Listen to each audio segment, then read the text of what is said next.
Joined by Hailey Wickenheiser. Hailey, it was an interesting game tonight. Yeah, it was close for 2 periods, and then we seemed to blow it open in the third. Capitalize on our chances, and I think just the team speed showed in the third. You've been around a long time. Nothing mean or derogatory meant in that. But going back to your days playing hockey in southern Saskatchewan, who initially got you started playing?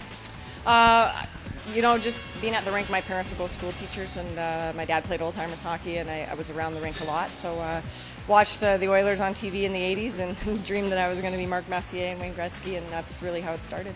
Well, you couldn't have picked a couple better guys to follow. Yeah, and they've been great mentors for me throughout my career, and being able to get to know them over the years. It's as you grow up idolizing these guys, and then you're able to follow somewhat down the same path with the Olympic Games and different opportunities. If you could have, would there have been any other sport you might have got involved in? I played. You played fastball. Yeah, I played softball, so that was my. That's the sport I actually thought I'd go to the Olympics first, and playing softball, as it turned out, it was the second Olympics. But no, I think hockey was in my blood right from the beginning. I loved it. Well, of course, growing up in Saskatchewan, why not? I mean, that's the home of Gordie Howe, so that says it all. Well, there's not much else to do in the winter. Play hockey and ball in the summer, so that's pretty much how it worked out. Your career followed from Canada. You went over. You played over in Europe. How was the hockey over in Europe, and how successful were you to the program over there?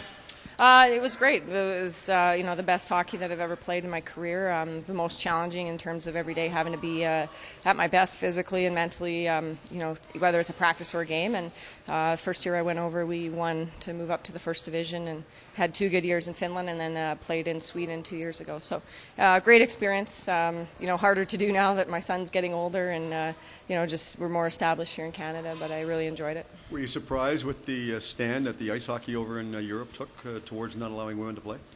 I had some resistance. When I first went over, I was going to play in Italy, and they banned me from that country and a few others. But it's still a long ways to go in some of those countries. They don't see women as equivalent in the game of hockey. And we've come a long way here in Canada, and we still have a ways to go. But I just feel very privileged to live in this country and be able to play here.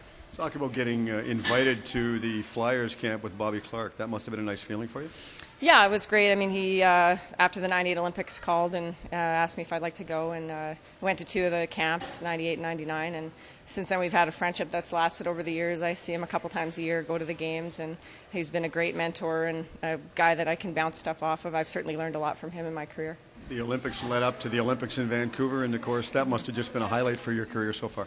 Yeah, it definitely is probably the top outside of the win in Salt Lake under so much adversity for our team. But it was a beautiful Olympics here, and there's so many great performances by all the athletes, and for our team to win and then the men to do it, it was kind of like the fairy tale Olympics, I think, and the way the city embraced everything. It seems that the longer the Olympics went on, the stronger they grew for Canada to embrace them. I think so. I think once Alex Bilodeau won that first medal, it took a lot of pressure off of the athletes, and we really sort of rallied around each other in the village because it was sort of mayhem outside the village with the crowd and the atmosphere. And I think we felt like Canadians were pushing us, as a wave of enthusiasm versus the pressure. Has there been anything more so than other things that really you hold near and dear to your heart? Well, that's for sure the top of my career. Like I said, maybe outside of the Salt Lake City win in 2002, we had a lot of adversity. Half the game in the penalty box, things like that. Playing in Europe, maybe those 3 right up there. A couple of quick questions for you. If I was going to go in your kitchen right now, favorite food? What's your favorite food you like to eat? Probably steel cut oats. I eat a lot of oatmeal and berries. What about music? Favorite music? I love everything. Everything. Yeah. Other than Gretzky and Messier, favorite hockey player?